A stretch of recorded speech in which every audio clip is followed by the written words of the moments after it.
அறிவை பெற்று அவ்வறிவு ஒன்று முதலாரதாகி கொண்ட மேலாம் இவ்வுறிவில் குறிப்பில்லாமல் கோடான கோடி எண்ணி அனுபவித்து கண்ட பலன் எனையறிய நினைந்தேனப்போ கனல் மூட்டி கருத்துணர்த்தி கருவாம் ஞான குண்டலினியனும் என் மெய்யுணர்வெழுப்பி குறித்து என அறிவித்த குருவே அன்பே.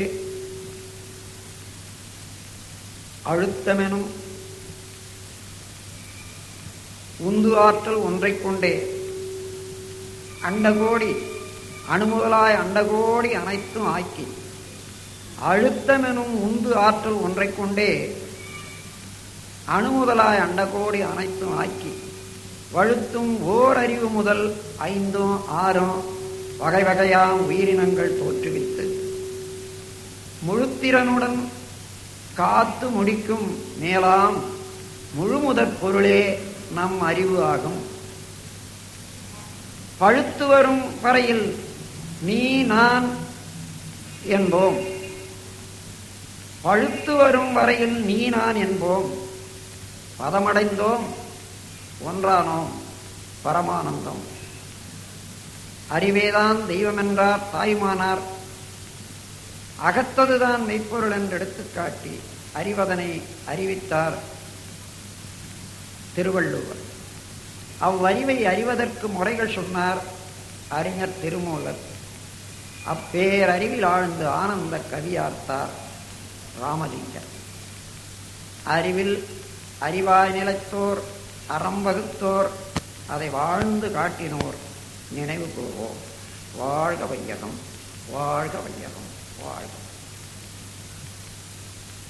தகமை சார்ந்த தலைவர் அவர்களே, இந்த மகாசபையிலே குழுமியிருக்கும் அறிஞர் பெருமக்களே, தாய்மார்களே, அன்பர்களே, நண்பர்களே, உங்கள் அனைவருக்கும் எனது இருதய மலர்ந்த அன்பை, வாழ்த்தை தெரிவித்துக் கொள்கிறேன். பாவப்பதிவுகளும் போக்கும் வழிகளும் என்ற பொருள் பற்றி பேசுமாறு கேட்டுக்கொண்டார். இது ஒரு முக்கியமான சிந்தனைக்குரிய பொருள். ஏதோ பாவத்தை பற்றி படித்திருக்கிறோம், கதைகள் கேட்டிருக்கிறோம், கதைகள் படித்திருக்கிறோம். ஆனால் அதை பற்றி உணர்ந்து அதை தனக்கே தெரிந்த முறையில் உணர்ந்து நடத்தையில கொண்டு வருவதற்கு ஒரு தெளிவு வேண்டும். அத்தெளிவு வேறு எங்கேயுமே இல்லை, நம்மிடமே இருக்கிற. அதை ஊக்குவிக்க, அந்த தெளிவுக்கு ஏற்ற சிந்தனையை ஊட்ட வேண்டும் என்பதே தான் இந்த பொருள் விளக்க நோக்கம். நண்பர்களே, மனிதன் தன்முனைப்பு உள்ள ஒரு இயக்க உருவம். எல்லாமே இந்த பேரியக்க மண்டலத்தில் அணு முதல் அண்ட கோடிகள் வரையில், ஓரறிவு முதல் ஆறறிவு வரையில் எல்லாம் இயற்கையின் படைப்பு என்பது விஞ்ஞானத்தால் உணரப்பெறுகிறது. பக்தி மார்க்கத்திலே எல்லாமே கடவுளுடைய படைப்பு என்று சொல்ல நாம் கேட்டிருக்கிறோம், படித்திருக்கிறோம். எப்படி என்றாலும் அது ஒரே பொருளிடத்திலே தோன்றி இயங்கிக் கொண்டிருக்கிறது என்பது அது சந்தேகமற்ற ஒரு தெளிவு. இருந்த போதிலும் அந்த முழுமுதற் பொருளாகிய ஆதி நிலைக்கும்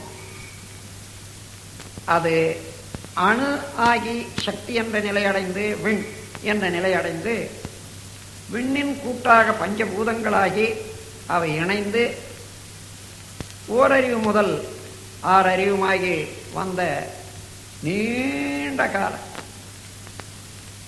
அது எண்ணத்தாலேயே கணிக்க முடியாத கால நீளத்தால மனிதனிடத்தில் வந்திருக்கக்கூடிய அதே பிரம்மஸ்வரூபம் அறிவு. அந்த அறிவு புலன்கள் மூலமாகவே செயலாற்றி கொண்டிருக்கிறதுனால மறதி உற்றதாக இருக்கிறது. தன்னுடைய மூல நிலையை எங்கே இருந்து நாம் வந்து கொண்டிருக்கிறோம், இப்ப மனிதன் என்ற நிலையில இதற்கு மூலமும் முடிவும் என்ன என்று சிந்திக்க முடியவில்லை, சிந்தனைக்கு எட்டவில்லை. நீண்ட கால காரணமாக இந்த காரணத்தினால அந்த இயற்கை அல்லது எல்லாம் வல்ல இறை நிலை வேறு, நான் வேறு. படித்தாலும் கூட எல்லாம் வல்ல அந்த முழுமுதற் பொருள் அரூபமானது, எங்கும் நிறைந்தது, எப்பொழுதும் உள்ளது, ஆதியானது அனாதியானது என்றெல்லாம் படித்த போதிலும் கூட அந்த நிலைக்கும் தோன்றி வளர்ந்து முடிந்து கொண்டே போகக்கூடிய அந்த மனிதனுடைய உருவ நிலைக்கும் வேறுபாடு உள்ளது என்ற நிலையில மனிதன் கடவுளை பிரித்து நோக்குறான். அதற்கு பின்னர் அறிவு ஏற்பட போதுதான் அவன் யார் நான் யார் என்ற வினா எழுப்பிக் கொண்டு அவனேதான் எத்தனை கால பரிணாமத்தினால பல உருவங்களுமாகி நானுமாக இருக்கிறான் என்ற விளக்கம் வருவதற்கு அது முழு அறிவு, விடுதலை பெற்ற அறிவு வேண்டியதாக இருக்கிறது. அது வரையில அந்த ஆதி நிலையை மறந்து முழுமுதற் பொருள் என்ற ஒருமை நிலையை மறந்துவிட்டு தான் வேறுபட்டிருப்பதாக உடல் வரையிலே எல்லை கட்டிக்கொண்டு உணர்ச்சி நிலையிலே இயங்கிக் கொண்டிருக்கிற போது அந்த தன்மறதி என்ற ஒரு நிலையில மனிதனுக்கு ஏற்படுவது தன் முனைப்பு. தான் வேறுபட்டிருக்கிறோம், நான் தான் இதை செய்கிறேன் என்ற ஒரு எண்ணம். இதுதான் தன்முனைப்பு என்பது. இந்த தன்முனைப்புக்கு இரண்டு எண்ண எழுச்சிகள் உள்ளன. தான், தனது. Aggression and possessiveness. ஆங்கிலத்தில் சொல்ல போனா aggression and possessiveness. Aggression indicates power, possessiveness the property R ownership right. அதாவது தான் என்பது அதிகாரப்பற்று, தனது என்பது பொருள் பற்று, மக்கள் பற்று. இந்த தன்முனைப்பு தான் தனியாக இருக்கிறோம் என்று எண்ணிக்கொள்வதனாலையும் உடல் வரையிலேயே மன எல்லை கட்டி நிற்பதனாலேயும் உணர்ச்சிகளை கொண்டு இந்த உடலோடு உறவு கொண்ட பொருட்களையும் அல்லது மக்களையும் தனது என்று சொல்லிக் கொள்வது இயல்பல்லவா? ஆகையினால இந்த இரண்டு எண்ணங்களும் முக்கியமாக இடைவிடாது நிற்கக்கூடியதாக இருக்கிறது அந்த தன்முனைப்பு என்ற ஒன்றான. இந்த தான் தனது என்ற இரண்டு எண்ணங்களை பற்றி நாம் சரியாக கணித்து கொண்டால் ஒரு ஓமைக்கு aggression and possessiveness both are peculiar parents. ஒரு வியத்தகு தம்பதிகள். இந்த தம்பதிகளுக்கு பிறக்கக்கூடிய பிள்ளைகள், குழந்தைகள் 6. தன்முனைப்பு என்ற ஒன்றால தான் தனது என்ற இரண்டு எண்ண எழுச்சிகள் சேர்ந்து இந்த இரண்டு எண்ண எழுச்சிகளும் இணைந்து அதில் தோன்றிய குணங்கள், டெம்பரமெண்ட்ஸ் 6. அதுதான் 6 குணங்கள் என்று சொல்வார்கள். பேராசை, சினம், கடும் பற்று, முறையற்ற பால் கவர்ச்சி, உயர்வுதாழ் மனப்பான்மை, வஞ்சம். இதுதான் 6 குணங்கள். காம, குரோத, லோப, மோக, மத, மாச்சரியம் என்று வடநூலார் கூறுவர். ஆங்கிலத்தில் greed, anger, miserliness, immoral, sexual passion, vanity and vengeance. இந்த 6 குணங்களும் தான் தனது அக்ரஷன் அண்ட் பொசசிவ்னஸ், இந்த 2 எண்ணெய் எழுச்சிகளில் இருந்து தான் இந்த 6 குணங்களும் உண்டாகும். இந்த 6 குணங்களினாலே உந்தப்பட்டு உணர்ச்சி வயப்பட்ட மனிதன் செயல் செய்யும் போது அந்த செயல் எந்த அளவுக்கும் நன்மை தராது. எப்படியும் அளவுக்கு மீறிய செயல், முறை மாறிய செயலாகத்தான் இருக்க வேண்டும். மனிதன் அவன் உடலை ஓம்பும் போதோ அது உணர்ச்சிகளில் இன்ப துன்பம் அனுபவிக்கும் போதோ, இயற்கையோடு தொடர்பு கொள்ளும் போதோ, மக்களோடு தொடர்பு கொள்ளும் போதோ அளவு முறை வேண்டும். எந்த இடத்திலே அளவு மீறுகிறதோ, முறை மாறுகிறதோ, அந்த செயலில் இருந்து விளைவு துன்பம் தான் வரும். ஆகவே 6 குணங்கள் என்பதிலே பேராசை அளவு மீறியது தான். அந்த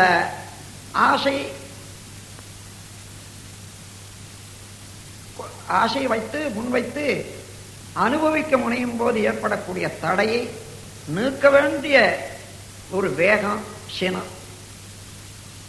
அதே ஆசையின்பால் எனக்கே எல்லாம் வேணும் என்று எண்ணும் போது கடும் பற்று. இதே ஆசை மறுபால் மேல் முறையற்ற வழியிலே செல்லும் போது அது முறையற்ற பால் கவர்ச்சியாக எண்ணுகிறோம். இந்த ஆசையே பிறர் இருக்கக்கூடிய, வாழக்கூடிய, அனுபவிக்கக்கூடிய இன்பங்களை, மகிழ்ச்சியை பார்த்து அதுபோல் தனக்கு இல்லையே என்று தன்னை குறைவாக நினைப்பது, தான் மற்றவர்களை விட அதிக உயர்வாக இருக்கிறேன் என்று மற்றவர்களை தாழ நினைப்பதும் இது உயர்வுதாழ் மனப்பான்மை, மதம். சினம் செல்லாத போது காலத்தை எதிர்பார்த்து சினத்தை இருப்பு கட்டி வாய்ப்பு வரும்போது, வலு வரும்போது அதை முடித்துக் கொள்ளலாம் என்று இருப்பு கட்டி வச்சா அதுதான் வஞ்சம். ஆக ஆசை பேராசையான போது அதிலே இருந்து எழக்கூடிய மறு உருவங்களான மாற்று உணர்ச்சிகளான எண்ணங்கள், இவைதான் 6 குணங்கள். அப்போ தன்முனைப்பு என்ற ஒன்றிலே இருந்து அருகுணங்கள் வயப்பட்டு செய்யும் செயலிலே என்ன உண்டாகும்? துன்பம் தான் உண்டாகும். ஒவ்வொரு செயலும் எண்ணும் போது, செய்யும் போது பதிவு ஏற்படுகின்றன. உரிய இடங்களில் பின்னால எவ்வாறு பதிகின்றன என்று பார்ப்போம். அந்த பதிவுகள் மீண்டும் மீண்டும் பிரதிபலித்து அதே எண்ணம் எண்ணும்படியாகவும் அதே செயலை செய்யும்படியாகவும் தூண்டுகிறது அல்லவா? ஆகையினால ஒரு தடவை ஒரு செயலை செய்து விட்டோமே ஆனால் மீண்டும் மீண்டும் அதையே செய்வதற்கு நம்மை ஆக்குவித்துக் கொள்கிறோம். அவ்வாறு தேவையில்லாத துன்பத்தையே தரத்தக்க செயல்களை பதிவு செய்து கொள்கிறோம். அந்த பதிவுகள் மீண்டும் மீண்டும் மேலும் மேலும் அதே செயலை செய்யவும் அதே துன்பங்களை அனுபவிக்கவும் செய்கின்றன. ஆகவே இத்தகைய செயல்களும் அந்த செயல் பதிவுகளும், அந்த பதிவுகள் மீண்டும் எண்ணம் செயலவற்றை உண்டாக்கி மீண்டும் மீண்டும் துன்பத்தை ஏற்படுத்தக்கூடிய விளைவுகளும் பாவம் அல்லது பழிச்செயல்கள் என்று சொல்றோம். பழிச்செயல் பதிவுகள் அல்லது பாவப்பதிவுகள் என்பது தன்முனைப்பு என்ற காரணத்தினால உணர்ச்சி வயப்பட்டு ஆற்றும் செயல்கள் துன்பத்துக்குரியனவே ஆகையினால தன்முனைப்பிலிருந்து பழிச்செயல் பதிவுகள் ஏற்படுகின்றன. இந்த பழிச்செயல் பதிவுகளிலேயே துன்பமே பெருகிக் கொண்டு இருக்க அதுல விடுபட வழி இல்லாமல் விடுபட வேண்டும் என்ற உணர்ச்சியினால மீண்டும் மீண்டும் தனக்கும் பிறருக்கும் துன்பத்தையே விளைவித்துக் கொள்ளும் ஒரு இருட்டு ஒரு மயக்கம் மனிதனுக்கு உண்டாகிறதல்லவா, இதை மாயை என்று சொல்வார். ஆக மனிதனிடத்தில் அவன் எல்லாம் அல்ல இறைவனுடைய ஒரு பகுதியாக இருந்த போதிலும் கூட 3 களங்கங்கள் ஏற்படுகின்றன. அந்த களங்கங்கள் தன்முனைப்பு, பழிச்செயல் பதிவுகள், மயக்கம். Ego, imprints of sins and illusions. இதை வடநூலார் ஆணவம், கன்மம், மாயை என்று கூறுவார். இது எல்லாரிடமும் ஓரளவு முற்றும் உணர்ந்து தெளிந்த நிலையிலே வாழ்ந்து கொண்டிருக்கக்கூடியவர்களிடம் அது தேய்ந்து விட்டிருக்கும். ஆயினும் மற்றவர்களிடம் அவரவர்களுடைய அறிந்த நிலை, அறிந்த நிலையை கொண்டு ஒழுகு நிலை, இதற்கு ஏற்ப இந்த 3 களங்கங்களும் இருக்கத்தான் இருக்கும். அதனாலே தான் நான் சொல்றது, இறைவனே தான் மனிதனாக இருக்கிறான், வேறொன்றும் இல்லை. இருந்தாலும் களங்கம் 3. God plus 3 impurities is equal to man. Man minus 3 impurities, ஆணவம், கர்மம், மாயை. God, கடவுள் என்ற நிலையோடு ஆணவம், கர்மம், மாயை கூடியிருப்பதனால மனிதன் என்ற நிலையில இருந்து ஆணவம், கர்மம், மாயை கழித்து விட்டா தெய்வம் தான். அதை பல பெரியார்கள் ஐயப்படாது அகத்தது உணர்வானை தெய்வத்தோடு ஒப்பக்குழல் என்ற போது அந்த நிலையிலே வினைப்பயனையெல்லாம் தாண்டி நிற்கக்கூடிய ஒரு நிலையிலே இருப்பார்கள் அல்லவா, அந்த நிலையிலே தெய்வமாகவே காட்சி அளிக்கிறார்கள் என்பது வள்ளுவருடைய கூற்று. இப்போ இந்த ஆணவம் என்பது என்ன என்று கண்டோம். பழிச்செயல் பாவம் என்பது அதன் விளைவாக வரக்கூடிய உணர்ச்சி வயப்பட்ட செயல்கள், முறை மாறி அளவு மீறி செய்யக்கூடிய செயல்கள், துன்பத்தையே அளிக்கும் செயல்கள் என்று தெரிந்து கொண்டோம். இதிலேயே மனிதன் உலவிக் கொண்டிருக்கிற போது அவன் பிறவி எடுத்ததன் பயனாக உள்ள முழுமை பேர் அடைய ஒட்டாது தடுத்து நிறுத்தி இந்த இருட்டிலேயே அவன் துன்பப்பட்டுக் கொண்டிருக்கிறான் அல்லவா. அதனால அதை மாயை என்று சொல்வார்கள். விளக்கமின்றி மயங்கி கிடக்கிறான். அன்பர்களே, இந்த இடத்துல இன்று எடுத்துக்கொண்ட பொருள்ல நாம் அறிய வேண்டுவது என்ன? பாவம் என்பதை பற்றி இதுவரையில கேட்டிருக்கிறோம். ஆனால் அதுக்கு சிறப்பான தெளிவான பொருளை கண்டுகொள்ள சிந்தனை வேண்டும். பாவம் என்ற சொல்லுக்கு விளக்கம் வேண்டும், பொருள் தெரிந்து கொள்ள வேண்டும். அதன் பிறகு இரண்டாவது, அந்த பாவம் என்ற செயல்கள் எங்கே பதிகின்றன, எவ்வாறு பதிகின்றன, பதிந்த பிறகு அவை எவ்வாறு விளைவுகளை தருகின்றன, இது இரண்டாவது சிந்தனை. பாவப்பதிவுகளின் சின்னம் என்ன? பாவம் ஒருவரிடத்திலே இருக்கிறது, பதிந்திருக்கிறது என்று சொன்னால் அது எவ்வாறு நாம் உணர்ந்து கொள்ள முடிகிறது? நாலாவது, இப்படி பதிந்த பாவங்களை போக்க முடியுமா? அப்படி என்றால் எவ்வாறு? இந்த 5 வினாக்களுக்கும் விடை பெறக்கூடிய சிந்தனை தான் இன்று நாம் எடுத்துக்கொள்ளக்கூடிய பொருளின் நோக்கம். தத்துவங்கள் எப்பொழுதுமே சிக்கல் இல்லை. ஏனென்றால் தத்துவம் என்பது இயற்கையினுடைய அமைப்பு. அதை உணராதவர்கள் மற்றவர்களுக்கு உணர்த்த முற்பட்ட போது அது சரியான வார்த்தைகளாலே சொல்ல முடியாத ஏற்பட்ட திணறல்.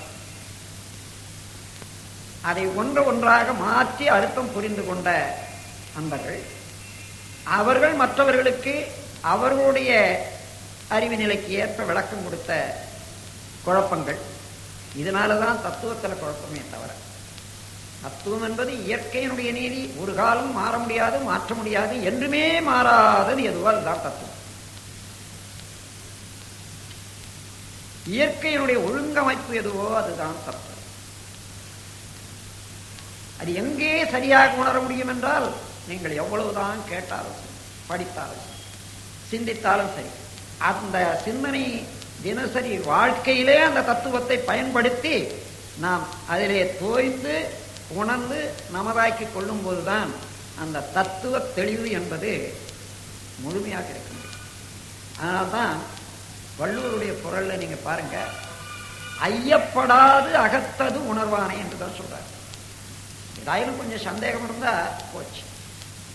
அம்மாதிரி தெளிந்த உணர்விலேதான், அந்த நிலையிலேதான் இறை நிலை உணர்வு ஏற்படும், இறைவனாகவே மாறுவான் என்ற சொல். இப்பொழுது முதல் வினாவை எடுத்துக்கொள்வோம். பாவம் என்பது என்ன? அதை 2 வழியாக நான் விளக்குகிறேன். துன்பத்தை தரக்கூடியது பாவம். எண்ணம் சொல் செயல் எதுவானாலும் சரி, அந்த இடம் காலம் தொடர்பு கொள்ளும் பொருளுக்கு ஏற்ப ஒரு விளைவு வறுமை இல்லவா? எந்த செயலானாலும் மனிதன் என்ற 3 தான், எண்ணம் சொல் செயல். ஆனால் எந்த செயலானாலும் அதற்கு ஒரு விளைவு உண்டு. இதுதான் இயற்கை நீர்.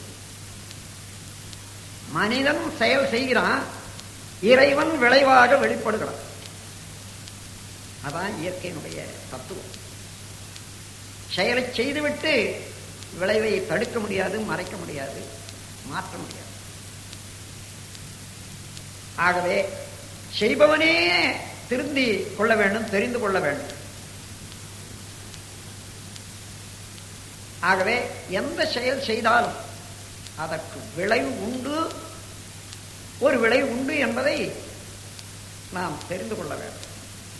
அப்படி தெரிந்து கொண்டோமானால் எந்த செயலின் விளைவாக தனக்கோ பிறருக்கோ தற்காலத்திலோ பிற்காலத்திலோ அறிவுக்கோ உடல் உணர்ச்சிக்கோ துன்பம் விளையுமேயானால் அதுதான் பாவம் எனப்படுகிறது.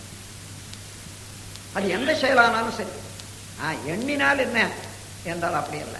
ஒரு தரம் எண்ணிவிட்டால் அது பல தடவை அந்த எண்ணம் பதிந்து பல தடவை பிரதிபலித்து பலித்து எண்ணத்துக்கு உரையேறும்.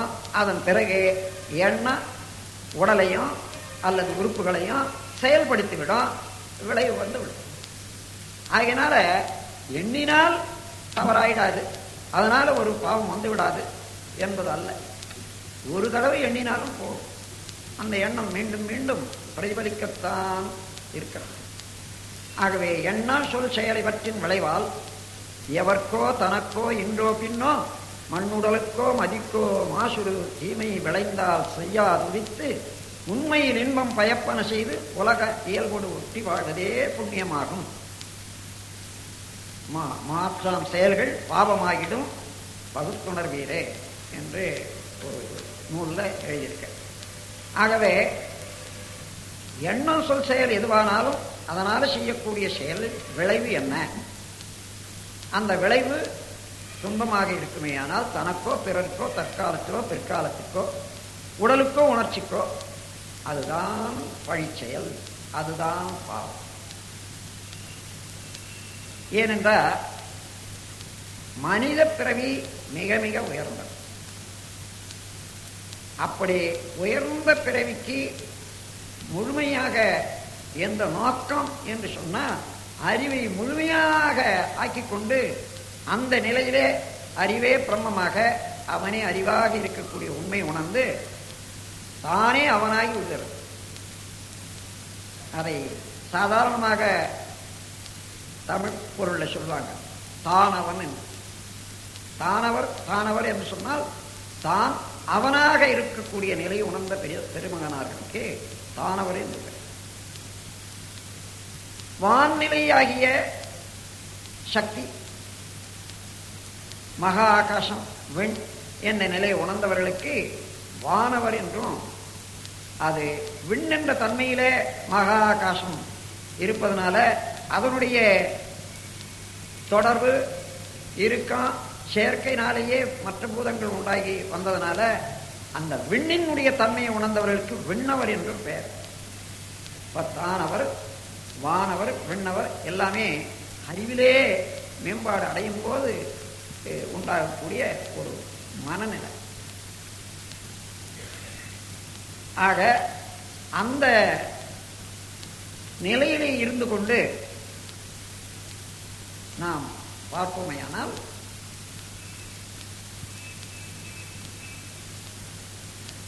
இந்த உடல் எடுத்தது, இவ்வளவு அமைப்பாக எடுத்தது பல கோடி ஆண்டுகளாக பல்லாயிரம் தொடர்பாக இந்த பிறவியை எடுத்தது.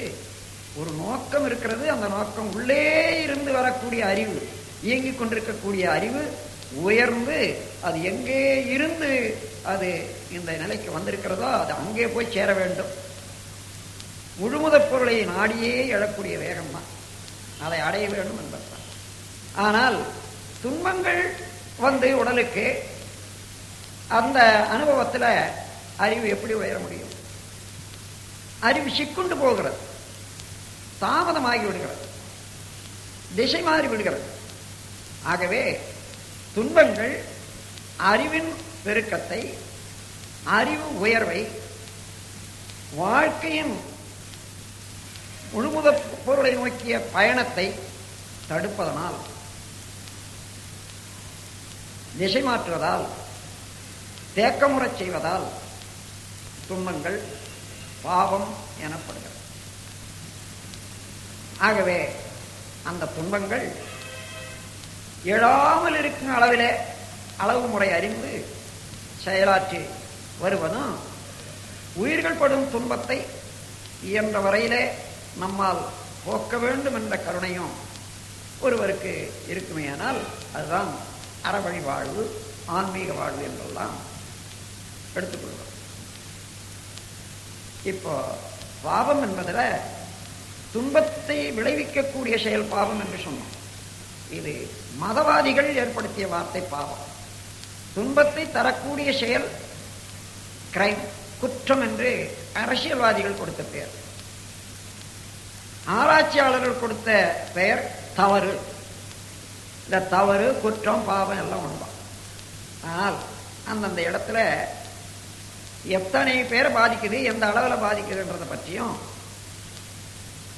அது அதனுடைய விளைவுகளுடைய ஒரு அழுத்தம் பற்றியும் வித்தியாசம் இருக்கு. எனவே நல்ல ஆராய்ச்சி செய்யுங்க. பாவம் என்பது துன்பத்தை விளைக்கக்கூடிய செயல். ஏனென்றால் இந்த பிரபஞ்சத்தில் எல்லாமே ஒரு இயற்கை நியதி, நேச்சுரல் ரிதம், இயற்கையின் இனிமை, ஒழுங்கமைப்பு அப்படியே இயங்கிக் கொண்டிருக்கிறது.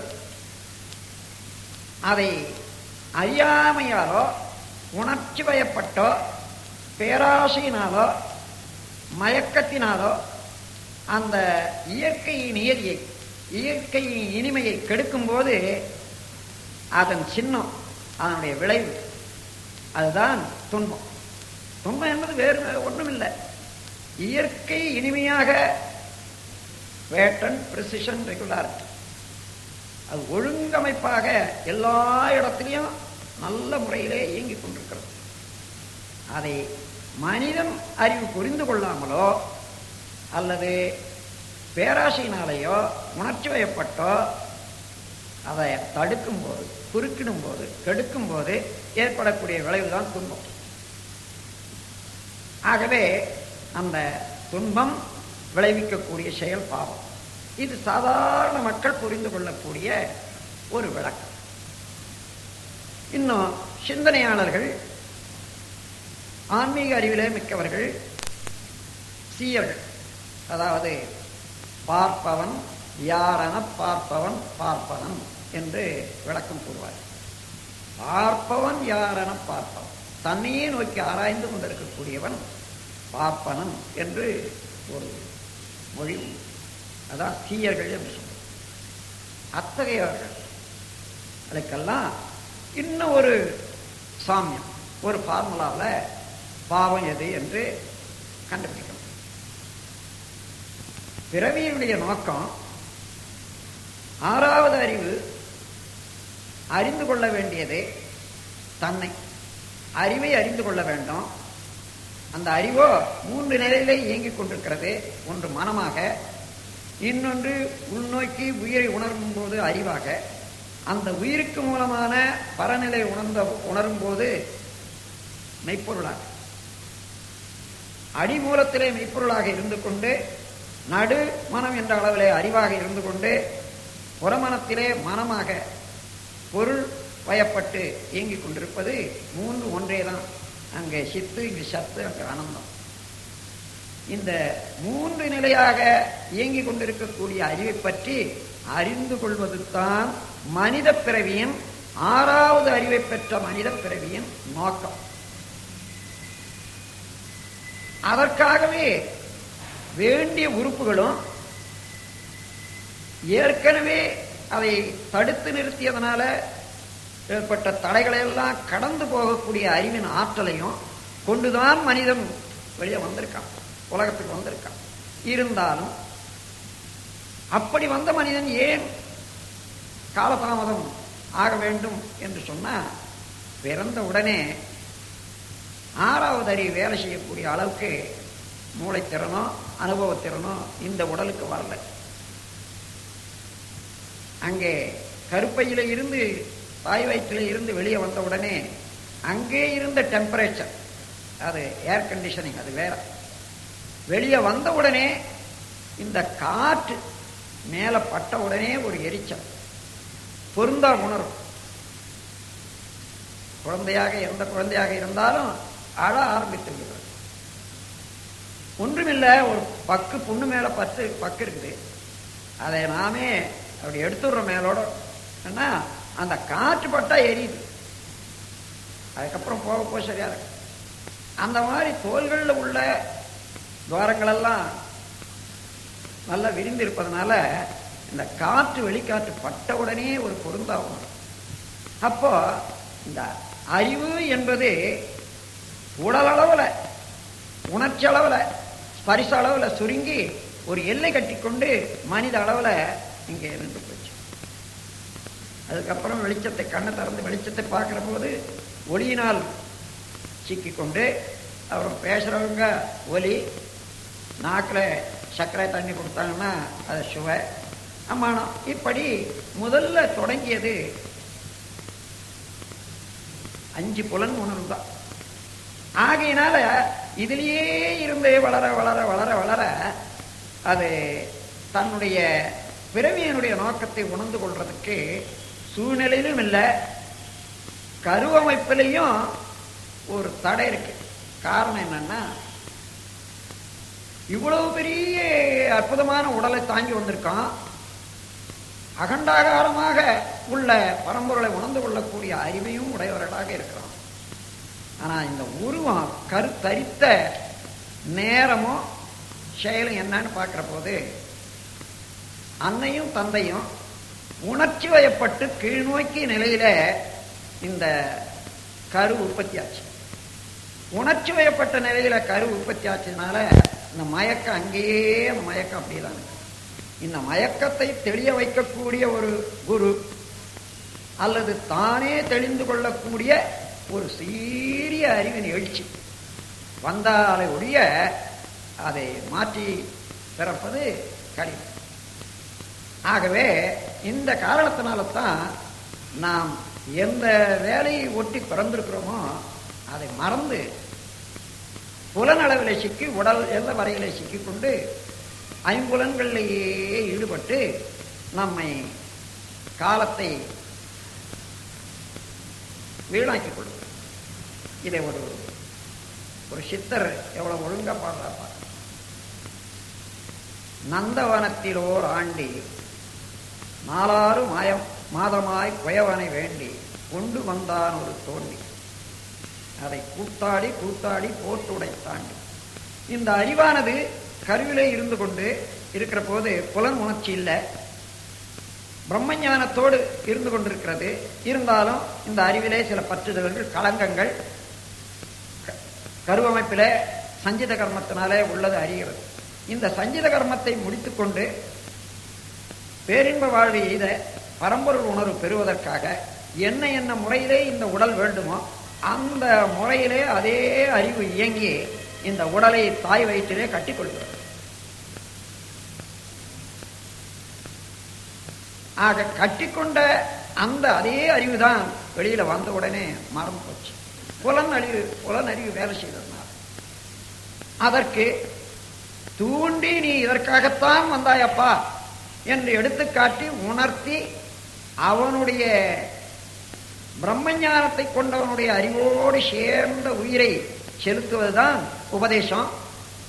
அதில் இருந்துதான் மூன்றாவது. இதுவரையில் உடலால பிறவி, அதன் பிறகுதான் வீரால அறிவால பிறவி ஆகிறது. அந்த நேரம் வர்ற வரைக்கும் இப்படித்தான் இருக்கும். ஆகவே அந்த நிலை வரும். அன்பர்களே, அப்படி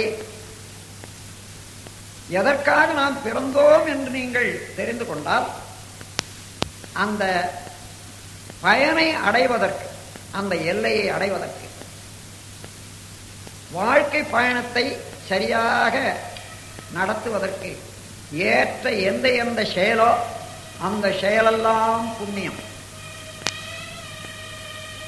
அந்த அருட்பயணத்தை அறிவின் முழுமையை நோக்கி நாம் எடுத்துக்கொண்டிருக்கக்கூடிய பயணத்தை தடுக்கவோ திசை மாற்றவோ தாமதிக்கவோ செய்யக்கூடிய எந்த செயலும் பாவமாகும். இப்படி சிந்தனையாளர்கள் பாவத்தை பிரித்துக் கொள்ள வேண்டியது இப்பாரு. இரண்டும் ஒன்றாகவே தெரியும் அதன் பிறகு. ஆனாலும் எளிய முறையிலே புரிந்து கொள்வது எப்படி? இன்னும் உயர்ந்த முறையிலே வேதாந்தங்கள் எல்லாம் படித்தவர்கள், அந்த நிலையிலேயே சிந்தித்துக் கொண்டிருக்கிறார்கள், அவர்கள் உணர்ந்து கொள்வதற்குரிய சாமியம். ஆகவே இந்த முறையிலே பாவம் என்றால் என்ன என்று தெளிவாக எப்படி சிந்திப்பது என்பதை இப்பொழுது தெரிந்து கொண்டோம். அதனுடைய பொருள் விளக்கம் கண்டு கொண்டோம். அப்படியான பாவ செயல்கள் எவ்வாறு உடலிலே அல்லது நம்மிலே பதிகின்றன, எவ்வாறு அவை திரும்பவும் பிரதிபலிக்கின்றன என்பது அடுத்த வினா. ஒரு மனிதனை நாம் எடுத்துக்கொண்டோமானால் மனிதன் இரண்டடுக்கு வினைப்பதிவுகள் உள்ளன. ஒன்று, பிறந்தது முதல் இன்று வரையில என்ன செய்தானோ, என்ன செய்ய நினைத்தானோ, என்ன அனுபவித்தானோ இன்ப துன்பங்களை, என்ன அனுபவிக்க வேணும் என்று மனதினாலே கணித்தானோ அவ்வளவும் பதிவாகி உள்ளது. திரும்பவும் அதே பதிவுகள் பிரதிபலிக்கின்றன. அதற்கு உட்படுகிறான், செயல்படுகிறான். இத்தகைய பதிவு, வினைப்பதிவு பிராரப்த கர்மம் என்பார்கள். அதாவது இந்த பிறவியிலே தோன்றிய நாள் முதல் கொண்டு இன்று வரையில ஆற்றிய செயல்கள் அத்தனையும் பதிந்து மீண்டும் அது பிரதிபலிக்க தயாராக இருக்கக்கூடிய நிலையில அதுதான் பிராரப்த கர்மம் என்று வடநூலார் கூறுவர். இந்த பிறவியினுடைய பயன் என்று பதிவுகள் என்று மற்றவர்கள் கூறுவார்கள். இது ஒன்று. இதற்கு மேலாக இன்னொரு பதிவு, இன்னொரு அடுக்கு உண்டு. அதுதான் கருவமைப்பு பதிவு என்று சொல்வார். பெற்றோர்களிடமிருந்து நமக்கு பிறக்கும் போதே என்ன இருப்பு இருந்ததோ அவர்களிடம் இருந்து வந்த கர்ம பதிவுகள், அவர்கள் மூலமாக அது எப்படி வந்தது? பெற்றோர்கள் ஆற்றிய, நாம் இப்பொழுது பிறவியிலே நாம் செய்தோமே அதே போல அவர்கள் செய்த வினைகள், அதனுடைய பதிவுகள், அவர்களை பெற்றவர்கள் அவர்களுக்கு வரைக்கும் கொண்டு வந்து விட்டது, அதற்கு முன்னே அவர்களுக்கு அவர்கள் கொடுத்தது. இவ்வாறு கருவமைப்பின்படி விந்துநாத தொடராக நாம் பின்னோக்கி ஆராய்ந்து கொண்டே போமையானால் 1000 பிறவிகளையும் தாண்டி தனியாக ஒரு மனிதன் உலகத்திலே தோன்றினான அது வரையில கொண்டு போய் விடும். அங்கே இருந்து இன்று வரையில தன்னுடைய தாய் தந்தையர் வரையில நாம் எண்ணி பார்த்தோமே ஆனால் எங்குமே இடைவிட்டதல்ல, ஒரு தொடர் இயக்கம் தான். ஒன்றிலே இருந்து ஒன்றாக, ஒருவரிலே இருவரிலே இருந்து ஒருவராக இப்படி வந்திருக்கிறது. அங்கே அவரவர்கள் ஆற்றிய எண்ணங்கள், செயல்கள், விளைவுகள் எல்லாமே பதிவாகி தொடர்ந்து வந்து கொண்டிருக்கக்கூடிய ஒரு தொகுப்பு. அதை சஞ்சித கர்மம் என்று சொல்வார்கள், பழவினை என்று சொல்வார்கள். ஆக ஒரு மனிதனிடம் இந்த 2 வினைகளையும் சேர்ந்து, 2 அடுக்குகளும் சேர்ந்து ஒருங்கே ஒரு மனிதனுடைய தன்மை. அதுதான் ஒரு மனிதனுடைய குணம். இதுக்கு ஏற்ப இன்று ஏற்படக்கூடிய தேவை, சூழ்நிலை, அறிவின் வளர்ச்சி, இதற்கு ஏற்ப எந்த பொருளை கண்டாலும் எந்த நிலையிலையும் எண்ணங்கள் தோன்றுவது, அந்த எண்ணங்களுக்குரிய செயல் விளைவது, மீண்டும் மீண்டும் அதையே செய்து கொண்டிருப்பது என்று உண்டாகும் அல்லவா? அப்படி புதிதாக தோன்றிய எண்ணங்களும் செயல் ஆர்வமும் புகுவினை என்றும் ஆகாமிய கர்மம் என்று சொல்வார். ஆ என்றால் ஆன்மா, காமியம் என்றால் ஆசை. ஆன்மாவை இச்ச வழியில் ஏற்படுத்தி அல்லது எண்ணத்தை ஆன்மாவுக்கு ஊட்டி செயலிலே தள்ள வல்லது, செயலிலே உட்படுத்த வல்ல ஒரு இயல்பு, அதைத்தான் ஆகாமிய கர்மம் என்று சொல்வார். இன்றைய வரையில வந்த பிராரப்த கர்மம் நமது பிள்ளைகளுக்கு சஞ்சித கர்மம். நேற்று நாம் செய்த ஆகாமிய கர்மம் இன்றைக்கு பிராரப்த கர்மம். இவ்வாறு தொடர்ந்து வந்து கொண்டே இருக்கிறது. ஆகவே இப்படி செய்த வினைகள்ல நல்வினையும் உண்டு, தீவினையும் உண்டு அல்லவா? எது தீவினை என்று முன்னமே சொல்லிவிட்ட பாவப்பதிவு. அவ்வாறு உள்ள பழிச்செயல்கள் அவ்வப்போது பதிவுகள் தோன்றி தோன்றி தோன்றி எண்ணங்களாக, செயல்களாக நாம் செயல்படுகிறோம். அவை எவ்வாறு பதிகின்றன என்பதுதான் இப்பொழுது. ஒவ்வொரு செயலும் 4 இடங்களிலே பதிவாகின்றத நாம் சிந்தனை செய்து பார்த்தோமேயானால் தெள்ள தெளிய தெரிந்து கொள்வோம். ஒன்று, மூளையின் செல்களிலே எண்ணப்பதிவாக, உடலிலே உறுப்புகளிலே கருவிகளிலே இயக்கப்பதிவாக, விரிவு சுருக்க இயக்கப்பதிவாக, வித்திலே கருத்தொடர் பதிவாக, உயிரிலே இந்த உடலை விட்டு சென்ற பிறகு கூட தொடர்ந்து அதை செயலாற்றும் பதிவாக 4 இடத்துல பதிவு. மூளையின் செல்களிலே, உடல் உறுப்புகளிலே, அதாவது உடல் செல்களில்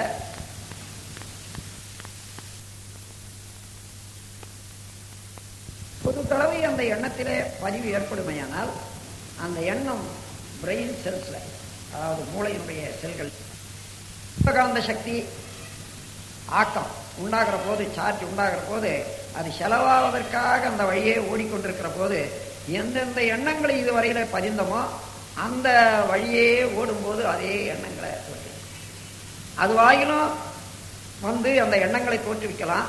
அதில் நாம் அட்ஜஸ்ட் பண்ணி நாம் என்ன பார்த்தோம் என்று எண்ணினா அதே அணு அடுக்கு சீரமைந்து அந்த எண்ணங்களும் தோன்றலாம். இது எண்ணப்பதிவு, மூளையிலே, மூளை செல்களிலே பதிவு. அடுத்தது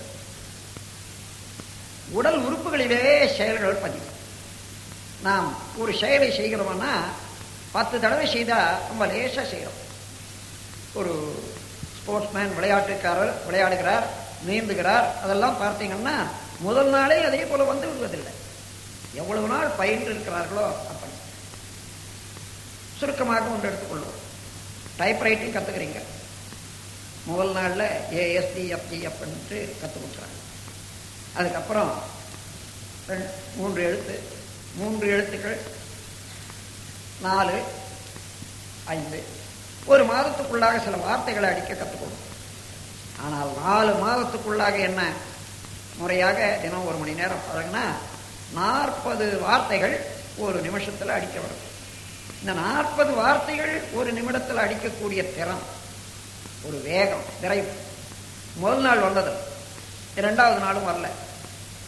அது காரணம் என்னன்னா, ஒவ்வொரு தடவையும் ஒரு செயலை செய்கிற போதே அந்த செயலுக்குரிய முறையில விரிவு சுருக்க இயக்கம் இந்த விரல்களிலே, கைகளிலே, கால்களிலே, எந்தெந்த உறுப்புகளில் கொண்டு செய்கிறோமோ அதில் அந்த விரிவு சுருக்க இயக்கம் பதிவாகும்.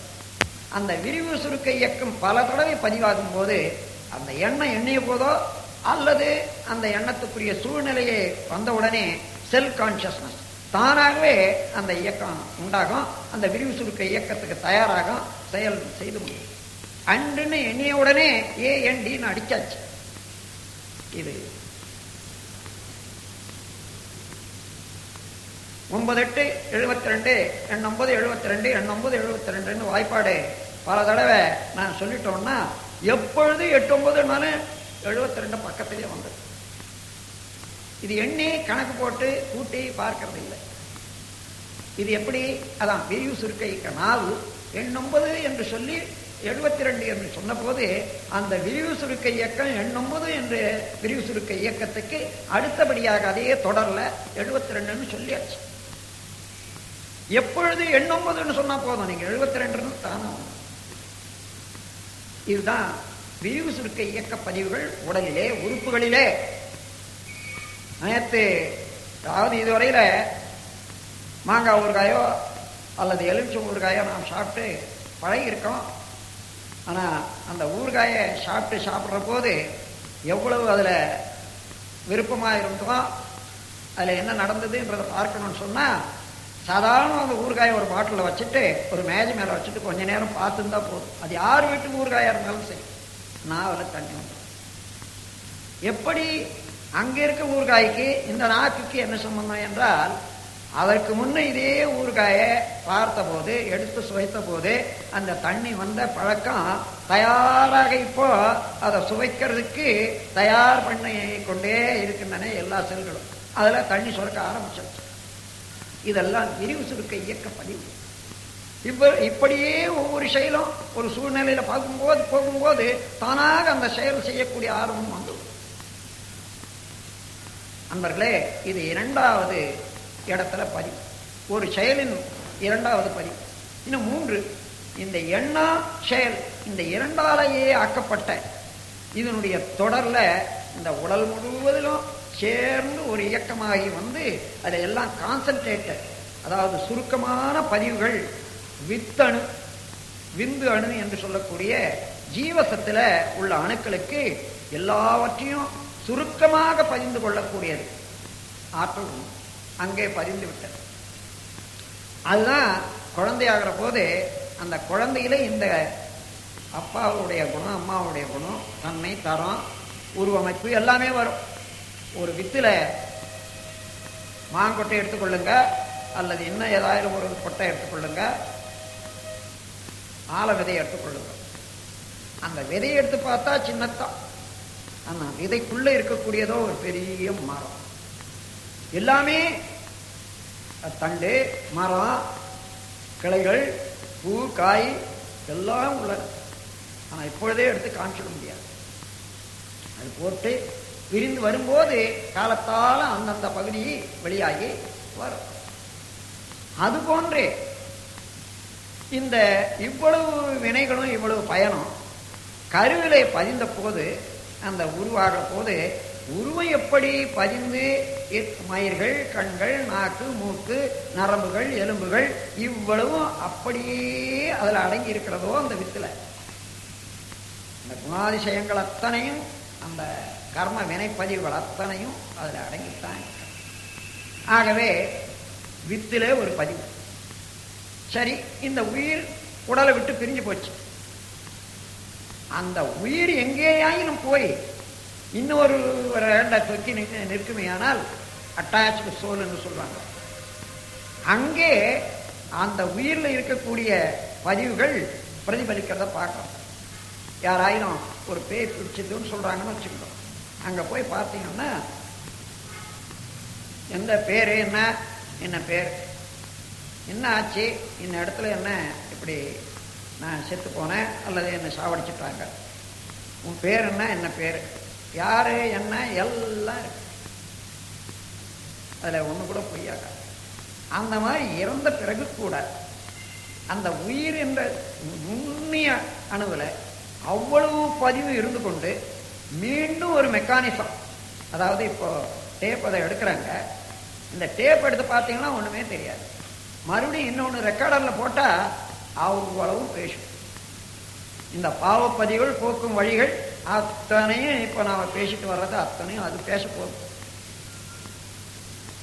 அதே போல இந்த உயிர் துகள்ல பதிந்த பதிவு அது வேற எந்த உடல்ல போய் புகுந்தாலும் அது மீண்டும் பிரதிபலிக்கிறத பார்க்கலாம். ஆகவே இப்ப என்ன இதிலிருந்து நாம் தெரிந்து கொள்வோம்னா, எந்த செயல் செய்தாலும் 4 இடங்களிலே பதிவாகின்றன. ஒன்று எண்ணப்பதிவுகளாக மூளையின் செல்களிலே, இன்னொன்று உடல் செல்களிலே விரிவு சுருக்க இயக்க பதிவாக, மூன்றாவது வித்திலே கருவமைப்பு பதிவாக, 4வது உயிர்த்துகளிலே 4 இடத்துல பதிவாக. நீ என்ன செயல் செய்தாலும் சரி பதிவாகாத போகவே போகலாம். பதிவானது நீங்களாக இன்னொன்ற பதிவு செய்கிற போது சும்மா இருக்கான், நீங்க பதிவு செய்யாத போது இருக்கக்கூடிய பதிவு அங்க இருந்து எப்பொழுதும் வெளிவந்து கொண்டே இருக்கக்கூடிய மேக்னட்டிக் வேவ் அதன் மூலமா வெளியே வந்து மூளையில பாய்ந்து அது எண்ணங்களாக செயலார்வமாக வந்துகிட்டே தான்.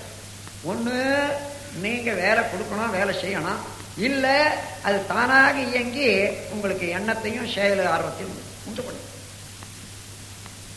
ஆகவே ஏதோ எண்ணினோம் ஏதோ செய்யணும்ன்றது அல்ல, எண்ணித்தான் எண்ண வேண்டும், எண்ணித்தான் செய்ய வேண்டும். காரணம் அது பதிந்து ஒரு தடவை எண்ணிய எண்ணம் ஒரு தடவை செய்யும் செயல்.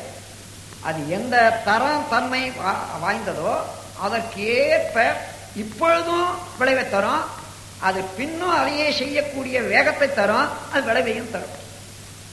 ஆகவே எந்த செயல் செய்வது, எந்த செயல் விட்டு விடுவது என்று தெரிந்துதானே செய்ய வேணும். நமக்கு என்ன வேணும்?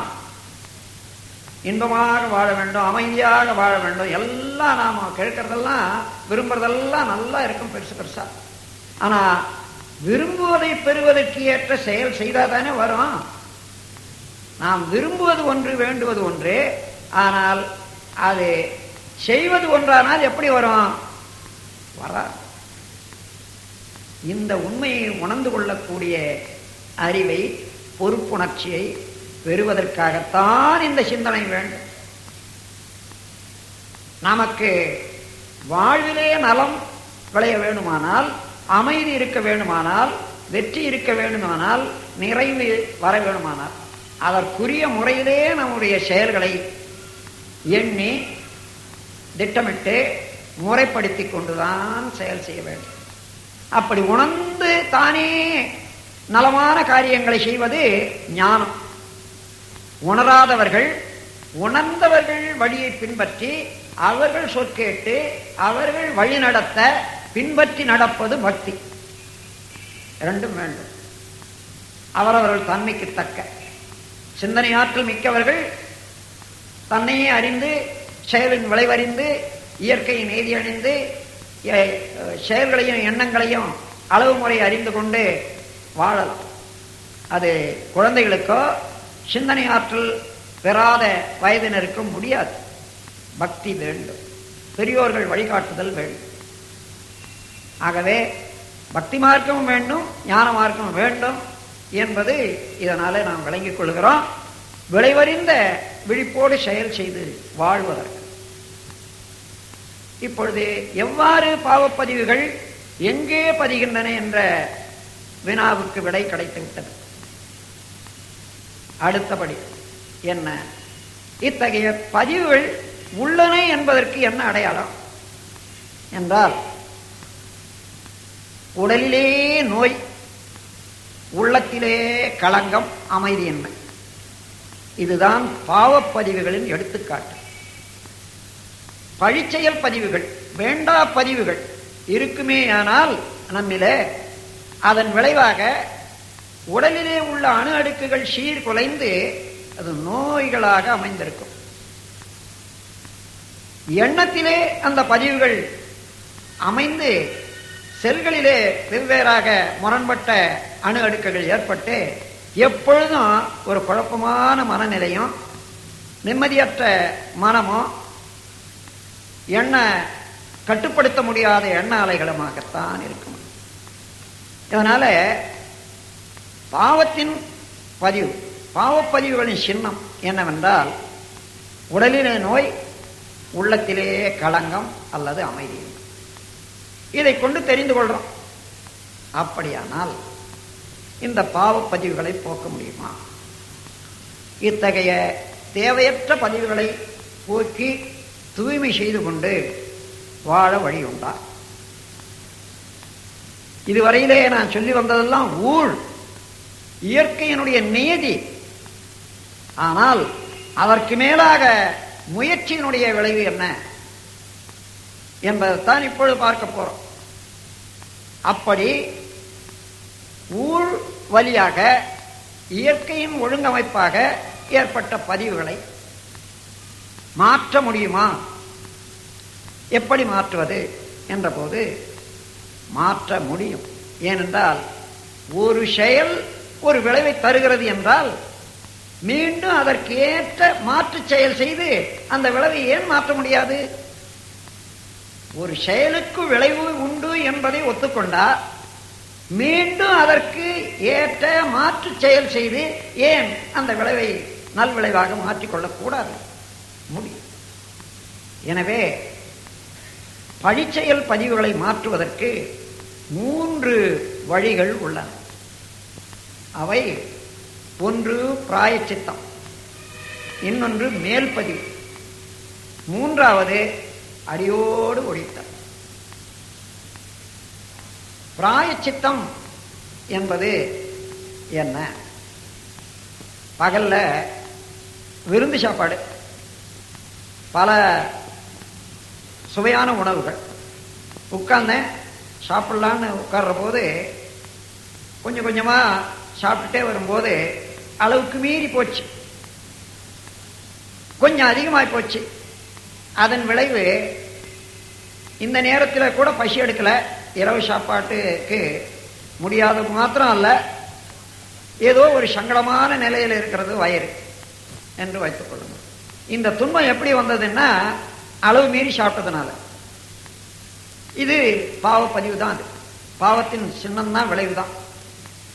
இப்ப அதை தெரிந்து கொள்றேன். இப்போ என்னை சாப்பிட கூப்பிடுறாங்க, இரவு வேற சாப்பிடணும்னு சொல்றாங்க. ஐயா எனக்கு இப்போ சாப்பாடு வேண்டாம், நான் நாளை காலையில தான் ஏதாவது சாப்பிட முடியும் என்று சாப்பாட்டை தவிர்த்து ஏதோ ஒரு கொஞ்சம் வெந்நீர் சாப்பிட்டு படுத்துக்கிறேன்.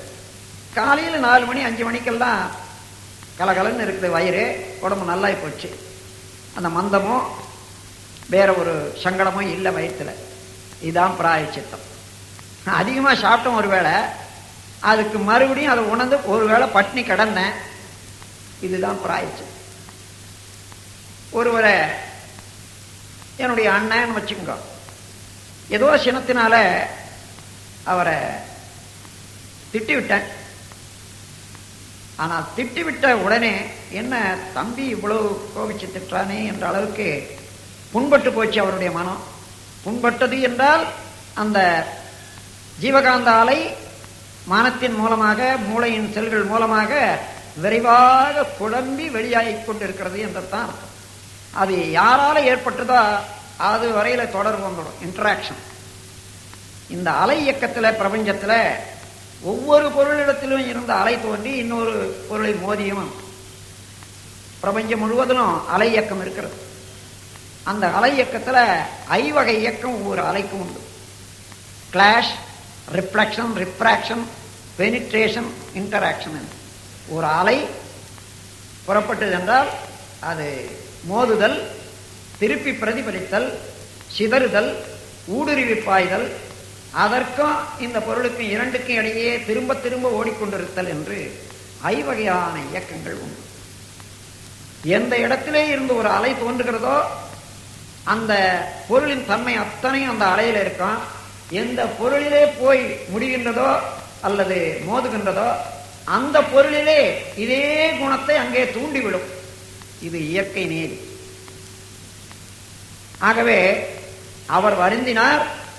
அந்த வருத்தத்திலே அவர் மனதிலே குழப்பம். அந்த அலை வேறுபட்டது, எரிவு அலையாக. அது என்னை நினைந்து அவர் வெளியிட்டதுனால என்னுடைய மூளையிலையும் தாக்கி எனக்கு பதிவாகிவிட்டது. மனம் சரியாக இல்லை. நான் தெரிந்து கொள்றேன் நான் செய்தது தப்பு. அதனால அவர் மனம் வருந்துகிறது, எனக்கும் மனம் சரியாக இல்லை. ஒரு மணி நேரம் கழித்தோ அல்லது இன்னும் கொஞ்சம் பொறுத்திருந்து பார்த்தா காலையிலேயோ போய், அண்ணா நான் உங்களை அநியாயமாக திட்டிவிட்டேன், என்னை மன்னித்து கொள்ளுங்கள் என்று பணிந்து அவரிடம் மன்னிப்பு கேட்கிறேன். அண்ணன் என்ன சொல்வார்? அப்பா நீ உணர்ந்து விட்டாயே அதுவே போதுமே, நீ நல்லவனாக இருக்கணும்ன்றது தானே, எனக்கு இரவெல்லாம் தூக்கம் இல்லப்பா என்றுதான் சொல்வார். எந்த தவறுனால ஒரு குழப்பம் ஏற்பட்டதோ அந்த தவறை உணர்ந்து தெரிந்து கொள்வதனால அந்த குழப்பம் நீங்கியதல்லவா? இதுதான் பிராயச்சித்தம். இது போன்று நீங்கள் உங்கள் வாழ்க்கையில பல சம்பவங்களில இருந்து இந்த பிராயச்சித்தம் என்பதனுடைய நேர்முகமான ஒரு விளக்கத்தை காணலாம். அடுத்த ஒரு முறை மேல் பதிவு. மேல் பதிவு என்பது ஒரு பதிவு செய்தோம், அந்த பதிவு வழியே எண்ணமும் செயலும் ஓடிக்கொண்டிருக்கிறது. உதாரணமாக ஒரு சாராயம் குடிக்கிறது பழக்கம் ஒருத்தருக்குன்னு வச்சுக்கொள்ளுங்க. 7 மணி ஆனா மாலையில சாராயம் குடிக்கிறது. அது ஒரு நாளை போல அந்த 6:30 மணி 7 மணிக்கெல்லாம் உடல்ல உள்ள எல்லா செல்களும் தயாரா இருக்கும். அந்த சாராயத்தை குடிக்கிற வரைக்கும் அவருக்கு வேற வேலை போகாது, குடிச்சுட்டாரு, அதே போல இருக்கு. ஆனா இது நீண்ட நாளாக இதை செய்துட்டு வர்றதுல குடல் புண்ணாய் போச்சு, இருதயம் பாதிக்கப்பட்டது. டாக்டர் சொல்றாரு இது வேண்டான்னு. இவரும் சில நூல்களை படிக்கிறாரு. ஐயோ இத்தகைய பாவமான செயலை நான் செய்துட்டனே, இதுல இருந்து விடுபடுவது எப்படி என்று யோசிக்கிறாரு. இந்த எண்ணத்தினுடைய வலுவு இது செயல்ல கொண்டு வரணும் என்ற முடிவாக மாறி இது விட்டுணும்னு தீர்மானம் பண்றாரு.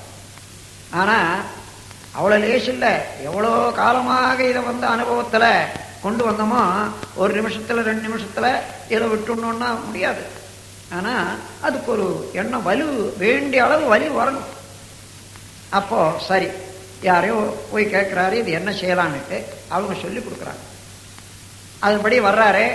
ஒரு கப் பால் எடுத்துக்கிறாரு, ஏதோ கொஞ்சம் பாதம் பருப்பு மசாலா இவெல்லாம் போட்டு சரியா 6:30 மணிக்கு நல்ல வயிறு நிறைய அந்த பாலை குடிச்சிடுறாரு. இருந்தாலும் இந்த செல்கள் எல்லாம் ரொம்ப கான்சியஸ்னஸ் அதிகம்.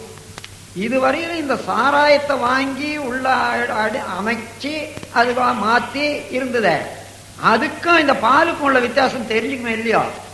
அது ஒவ்வொன்றும் எதிர்ப்பு காட்டும். அவ்வளவு லேசா வாங்கி கொள்ளாது.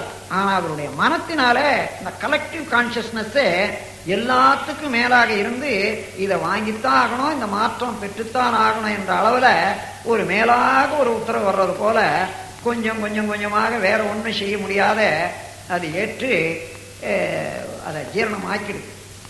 மறுநாளைக்கு அதே போல 6:30 மணிக்கு செய்யறாரு. 3 நாள் செய்யறாரு, 10 நாள் செய்யறாரு, விடாத. இந்த போராட்டம் மாத்திரம் அந்த எண்ணம் அந்த 6:30 மணிக்கு வந்த உடனே சாராயம் சாராயன்றதோ அல்லது பாலுன்றதோ அந்த 2 எண்ணமும் மாத்தி மாத்தி வந்துகிட்டே தான் இருக்கான். இந்த 2 எண்ணத்துல ஒண்ணுதான் இவர் நான் செயல்படுத்தணுன்றதை கொண்டு வந்து 1 மாதம் செய்துடுறாருன்னு வச்சுங்க. அந்த 1 மாதம் பொறுத்த பிறகு 6:30 மணிக்கு பாலுன்னு தான் எல்லாமே பூச்சல் போடும். பால் எண்ணம் தான் இவருக்கு வரும், பால் சாப்பிட்ற பழக்கமாக மாறி. இத்தகைய பயிற்சியினால, உணர்ந்த தெளிவினால, திட்டமிட்ட முறையினால ஏற்படக்கூடிய மாற்ற பதிவுகள், பதிவு மாற்றங்கள், இதெல்லாம் மேற்பதிவு என்று பெயர். முன் சஞ்சித கர்மத்தினால அப்பா அம்மா அல்லது தாத்தா அவருக்கு டயபெட்டிஸ் இருந்ததுன்னு வச்சுங்க, நீரில் சர்க்கரை இருந்தது, அது அப்பாவுக்கு இருந்தது, என்னுடைய அண்ணாவுக்கு இருந்ததுன்னு நான் தெரிஞ்சு போகிறேன். என்னுடைய 18வது வயதில் நான் ஒரு அன்பரை, ஒரு வைத்தியரை கேட்குறேன், ஒரு அறிவாளியை கேட்குறேன், இந்த மாதிரி எங்கள் வீட்டில் எல்லாருக்கும் டயபெட்டிஸ் இருக்குங்க, இது நான் வராத பார்த்துக்கணும்னு நினைக்கிறேன் என்று சொல்கிறேன். அவர் சொல்கிறாரு, அப்பா நீ ஒழுங்காக உணவை சரிப்படுத்திக்கோ, யோகா எக்ஸசைஸ் செய்துக்கோ, மெடிடேஷன் செய்துக்கோ, அதிலிருந்து அதை தப்பிக்கலாம்னு சொல்கிறார். அப்போ நான் ஒழுங்கான உடல் பயிற்சியை, அதாவது அந்த ஸ்பிளீன் நல்ல வேலை செய்யக்கூடிய அளவில் இருக்கக்கூடிய ஒரு எக்ஸசைஸு, அதை குலைக்காத இருக்கக்கூடிய உணவுகள், இவைகளை நான் பின்பற்றி வர்றேன். அதனால் என்ன, டயபெட்டிஸ் எனக்கு வர்றதில்லை, ஆயுள் பரியந்தம் வரல, தடுத்துட்டேன்னு வச்சுக்கோங்க. அப்போ ஏற்கனவே எனக்கு உள்ள பதிவு இந்த வயது வந்தால் அந்த டயபெட்டிஸ் வரும், ஏன்னா எல்லாருக்கும் வந்ததுனால நான் அதை மாற்றி அமைக்கக்கூடிய அளவுக்கு வேறு செயல்களை செய்து எண்ணத்தாலையும் செயலாலையும் மாற்று பதிவுகளை செய்து கொண்டேன் அல்லவா. ஆகையினால இதை மாற்றி அமைச்சு கொண்டேன். இதுதான் மேல் பதிவுகள் என்று சொல்வது. அது ஊழின் காரணமாக பார்த்தா அது வந்துதான் தீரும். இப்போ முயற்சியின் காரணமாக மேல் பதிவு செய்ததுனால அதை அது வரைக்கும் தடுத்தோம். ஆகவே இது தடுத்தது, அது அந்த நோயினுடைய வலுவு எப்படி இருக்கோ அதுக்கு தகுந்தவாறு என்னுடைய மகனுக்கு கூட வரலாம். ஆனால் அவனும் இன்னொரு 2 பிறவியில் அவனுடைய மகன் அதை பின்பற்றிட்டே வந்தால் மாற்றி விடலாம். ஏனென்றால் இந்த சஞ்சித கர்மம் என்ற முறையில் ஒரு பதிவு ஒரு மனிதனிடத்தில் வித்தில் ஏற்படுமேயானால் அதற்கு 140 ஆண்டுகள் இயக்கத்தில் இந்த உலகம் ஒரு சுத்துனா ஒரு நாள், 365 நாள் வரைக்கும் தான் ஒரு ஆண்டு. அப்படி 140 ஆண்டுகள் சுத்தினாதான் ஒரு பதிவு, ஏற்பட்ட பதிவு அந்த உயிரில் இருந்து அது நியூட்ரலைஸ் ஆகும், அதாவது மறைந்தே போகும். அதனால தான் அந்த 140 ஆண்டை வைத்துக்கொண்டு 20 ஆண்டுகளுக்கு ஒரு தலைமுறையாக வைத்து 7 தலைமுறை வரையில ஒரு செயல் நீளும் என்று சொல்வார்கள். எழுபிறப்பும் தீயவை தீண்டா பழிபிறங்கா மக்கட்பெறின் என்றது கூட அந்த 7 பிறவிகள் வரையில நீங்க செய்த புண்ணியமானது 7 பிறவி வரையில நீளும் என்றதை குறிப்பிடுத்தான். எனவே அந்த முறையில உள்ள செயல்களெல்லாம் தெரிந்து திட்டமிட்டு மாற்றி அமைத்துக் கொண்டு நல்ல பதிவுகளையே ஏற்படுத்தி கொண்டு தீய பதிவுகளை மறைத்து விடுவது மேற்பதிவு முறை. கடைசியாக ஒன்று அடியோடு ஒழித்து விடுவது. எவ்வளவு இருந்தாலும் அதை அடியோடு ஒழித்து விட்டு தூய்மை அடைய வழி உண்டு. அது என்னவென்றால், இவ்வளவு பதிவுகள் ஏற்பட்டதெல்லாம் தன்முனைப்பு, உணர்ச்சி வயப்பட்ட நிலை மயக்கத்தினால்தான் வந்தது. தன்முனைப்பற்று இந்த மயக்க நீங்குமையானால் எங்கே நீங்கும்? இறைவனே தான் நானாக இருக்கிறான் என்று யோகத்தின் மூலமாக தன்னை உணர்ந்து விட்டால், அல்லது பக்தியின் மூலமாக அவனே சிருஷ்டி செய்தான், அவனே என்னை ஆண்டு கொண்டிருக்கிறான், அவனன்றி நான் என்று தனியாகவே இல்லை, என்னை அவனிடம் அர்ப்பணித்து விட்டேன் என்று சரணாகதி அடைத்துக் கொண்டு அவனையே முன்வைத்து இவன் அடங்கி நின்றாலேயானால் அன்றிலே இருந்து வரக்கூடிய எண்ணம் செயல் முழுவதும் தூய்மையாகி அங்கேயும் கடைசியாக உள்ளதெல்லாம் கழிந்துவிடும். 2 வழியிலேயும் அவனோடு இவன் இணைந்து விட்டால் தானவன் என்ற நினையில தான் அது அடியோடு போகும். இதை திருமூலர் ஒரு கவியில சொல்றாரு. தன்னை அறிந்த தத்துவ ஞானிகள் முன்னை வினையின் முடிச்ச வகுப்பார்கள், பின்னை வினையை பிடித்து பிசைவார்கள், சென்னியில் வைத்த சிவன் அருளாலே. முன்னை வினையை, அதாவது வடநூல்ல சங்கீத பிராரத்தம் என்று 2 வினைகளை சொல்லுவாங்க. ஆகாமியம் என்று இன்னொரு வினையை, புகு வினையை சொல்லுவாங்க. இந்த தமிழ் நூல்களில் பழவினை என்று சங்கீதம் பிராரத்தம் 2யுமே பழவினையாக்கி அதிலிருந்து எழக்கூடிய வினைய ஆகாமியத்தை புகு வினை என்பார்கள். ஆக பழவினை புகுவினை என்று 2ஆக எடுத்துக்கொண்டு தன்னை அறிந்த தத்துவ ஞானிகள் முன்னை வினையின் முடிச்ச வகுப்பார்கள். முன்வினை என்ற பழவினை அதை அவிழ்த்து விடுவார்கள். பின்னை வினையை பிடித்து பேசுவார்கள். இனியும் ஒரு வினை செய்து அது பதிய தயாராக இருக்கிறதே அது கூட இல்லாத அதை பிழிந்து எடுத்து விடுவார்கள், நல்லதாக ஆக்கிக் கொள்வார்கள்.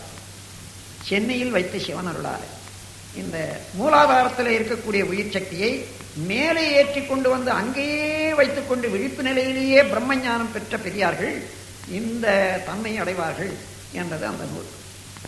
இன்னும் பக்தி நூல்ல பாருங்க, மாயனை மண்ணு வடமுதலை மைந்தனை என்ற ஒரு கவியில தூயோமோய் வந்து நாம் தூமலர் தூவி தொழுது வாயினால் பாடி மனத்தினால் சிந்திக்க போய பிழையும் புகுதருவான் இண்டனமும் தீயினில் தூஷாகும் செப்பேலோர் எம்பாவாய். போய பிழை என்பது பழவினை, புகுதருவான் இண்டனம் என்பது புகுவினை, ஆகாமியம். இந்த சஞ்சித பிராரப்தமும் ஆகாமியம் எல்லா வினைகளுமே வாயினால் பாடி எல்லாம் வல்ல இறைவனை, அதாவது உன்னை கொண்டு என்னுள் வைத்தேன் என்னையும் உன்னிலிட்டேன் என்று பேசுவார்கள் ஆழ்வார்கள். அந்த முறையில அவனை முன்வைத்து இவனை அதிலே அடக்கமாகி விட்டானே. ஆனால் அந்த நிலையில என்ன, அவனையே பேசுவது, அவனாகவே இருப்பது, அவன் நினைவாகவே ஆற்றுவது, அவன் நினைவிலேயே காரியத்தை செய்வது என்ற போது அவனாகவே ஆகிவிடுகிறான். அந்த நிலையில போய பிழையும் புகுதருவான் என்றனவும் தீயினில் தூஷாகும் செப்பேலோர் எம்பாவாய் என்று நீங்க படிச்சிருப்பீங்க. அந்த இடத்திலேயும் இந்த எவ்வாறு இறைவனோடு இந்த எண்ணம் ஒன்றி இணைந்து விட்டால் எல்லா பாவங்களும் எல்லா பதிவுகளும் தூய்மை அடைந்து விடும் என்றத இத்தகைய கவிகள் பல கவிகள் உள்ளன. பிறவி பெருங்கடல் நீந்துவர் நீந்தார் இறைவனடி சேராதார் என்று வள்ளுவர் குறிப்பு. பிறவியே பதிவு இருக்கிறதுனால தானே பிறவி வருது. அந்த கடல் நீந்த வேணுமானால் பிறவி பெருங்கடல் நீந்துவர் நீந்தார் இறைவனடி சேராதார். அவனை உணர்ந்து அவனோடு இணைந்து அவனடி சேராதவர்களுக்கு பிறவி பெருங்கடலை நீந்த முடியாது என்றதுல இருந்தும் இந்த வினைக்கடலை பற்றி தெரிந்து கொள்ளலாம். இன்னொரு இடத்துல திருமூலர் சொல்றாரே, திளைக்கும் வினைக்கடல் தீர்வுறு தோணி இழப்பினை நீக்க இருவழி உண்டு கிளைக்கும் தனக்கும் அக்கேடில் முதல்வன் விளைக்கும் தவம் அறம் மேற்குணையாமே என்று சொல்றார். மனிதன் பிறந்து விட்டான், அந்த வினைக்கடல் கடப்பதற்காக வாழ்க்கை என்ற தோணியை பற்றி போய்கொண்டிருக்கிறான். அந்த வினைக்கடல்ல நீந்த முடியாமல் தவித்துக் கொண்டு சோர்வற்று விடுகிறான். திளைக்கும் வினைக்கடல் தீர்வு தோணி இழப்பினை நீக்க இரு வழி உண்டு. அவனுடைய சோர்வை போக்கு அவனை வழிகாட்டி உய்ய வைக்க இரண்டு வழிகள் உண்டு. கிளைக்கும் தனக்கும் அக்கேடில் முதல்வன், தனக்கு மாத்திரம் அல்லாது தனக்கு பின்னால வரப்போற குழந்தைகளுக்கோ அல்லது கிளைகளுக்கோ அல்லது தன்னை சூழ்ந்தவர்களுக்கு கூட கிளைக்கும் தனக்கும் அக்கேடில் முதல்வன் விளைக்கும் தவம் அறம் மேற்குணையாமே.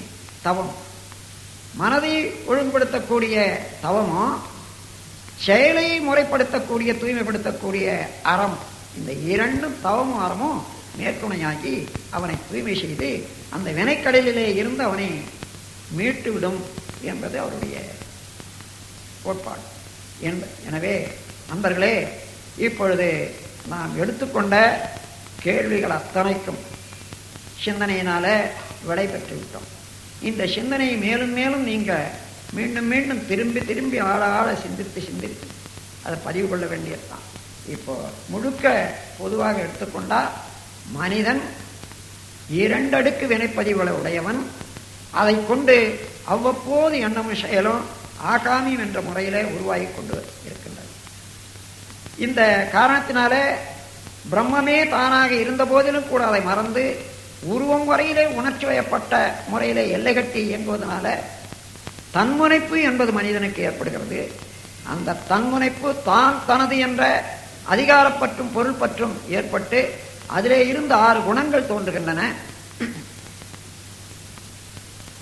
பேராசை, சினம், கடும்பற்று, முறையற்ற பால் கவர்ச்சி, உயர்தாழ் மனப்பான்மை, வஞ்சம் என்று இந்த 6 குணங்கள் வயப்பட்டு செய்யும் செயல்கள் அத்தனையும் துன்பமே விளைவிக்கத்தக்கன. ஆகவே பழிச்செயல்களாகும். இந்த பழிச்செயல்கள் எப்பொழுதும் பதிந்து 4 இடத்துல பதிகின்றன. 1 எண்ணத்துல, 2 உறுப்புகள்ல விரிவு சுருக்க இயக்க பதிவுகளாக, 3வது வித்தில கருவமைப்பு பதிவாக, உயிர் துகளிலே இன்னும் இந்த உடல் விட்ட பிறகு கூட அது எங்கே போகிறதோ அங்கேயே தொடர்ந்து வருவதாக வினையாகும். ஆகவே 4 இடத்துல வினைகள் பதிகின்றன. வினைப்பதிவினுடைய சின்னமோ உடலிலே நோய், உள்ளத்திலே களங்கம். இதை போக்க முடியுமா என்ற எண்ணம் இருக்குமேயானால் போக்க முடியும். 3 வகை உண்டு. பிராயச்சித்தம், மேல் பதிவு, அடியோடு ஒழித்தல். ஆங்கிலத்தில் எக்ஸ்பியேஷன், சூப்பர் இம்போசிஷன், டெசல்யூஷன் என்று சொல்லலாம். அந்த 3 வழிகளில் அவரவர்களுக்கு ஏற்ற வழியில் 1ஐயோ 2ஐயோ 3மோ படிப்படியாக பின்பற்றி இந்த பழிச்செயல்களை போக்கிக் கொள்ளலாம். ஆகவே அப்படி பழிச்செயல்களை போக்கிக் கொண்ட பிறகு மனிதன் தூய்மை அடைந்து விடுகிறான். எல்லாம் வல்ல இறைவனோடு கலந்து நின்று விடுகிறான். அறிவு பெருக்கம் உண்டாகிறது. தன்முனைப்பு நீங்கி விடுகிறது. பழிச்செயல் பதிவுகள் போகின்றன. மயக்கம் தீர்ந்து விடுகிறது. மனிதனே தெய்வமாக மாறிவிடுகிறான் என்பதுதான் இன்றைய சொற்பொழிவனுடைய உட்கருத்து என்று கூறி, நீங்கள் அனைவரும் சிந்தனையில் ஆழ்ந்து இந்த விளக்கத்தை மேலும் மேலும் மேலும் மேலும் ஆராய்ந்து பதிவு செய்து கொண்டு மேன்மை அடைவீர்கள், மகிழ்ச்சி அடைவீர்கள் என்று கூறி, நீங்கள் எல்லாம் வல்ல இறைவன் அருளாலே உடல் நலம், நீளாயுள், நிறை செல்வம், உயர்ப்புகள், மெஞ்ஞானம் இவற்றில் ஓங்கி சிறப்பாக வாழ வேண்டும் என்று இறைநிலை நின்று மனம் குளிர வாழ்த்தே உரை முடிக்கிறேன். வாழ்க வளமுடன்.